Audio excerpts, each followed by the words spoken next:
pour moi, il faut considérer le sionisme à partir de ce qui existe réellement. Et ce qui existe réellement aujourd'hui, ce sont des institutions, celles de l'État israélien. Ce sont des politiques qui ont pour fonction de renforcer ou de maintenir le régime israélien.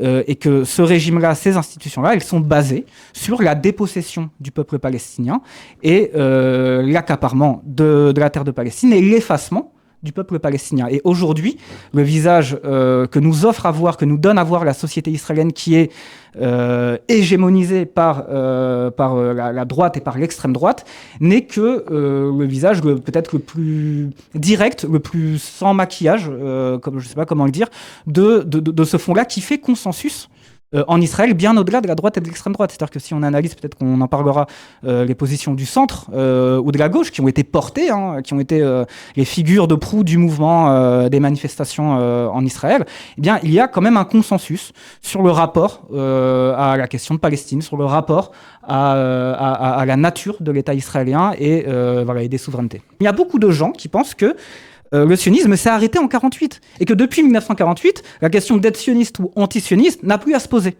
Mais absolument pas. La question du sionisme aujourd'hui, c'est qu'est-ce qu'on dit de la politique de cet État, et c'est pas simplement la politique d'un gouvernement. C'est là où les mots sont importants. Je ne parle pas de la politique du gouvernement israélien. Je parle de la politique de l'État israélien. C'est-à-dire qu'il y a quand même des constantes, quand on voit la succession des gouvernements à travers l'histoire en Israël, qui ont eu des couleurs politiques très différentes. Israël, c'est quand même un pays qui a été d'abord fondé par la gauche, travailliste. C'est un pays qui, depuis les années 90-2000, est plutôt géré par la droite. Aujourd'hui, il est directement géré par une extrême droite ou une droite extrême, ou les deux. Les couleurs politiques changent, le projet, malheureusement, reste le même, avec des différences stratégiques. La gauche ne pense pas qu'on peut protéger le projet sioniste, qui est celle d'établir un État juif en Palestine, de la même manière que l'extrême droite le conçoit.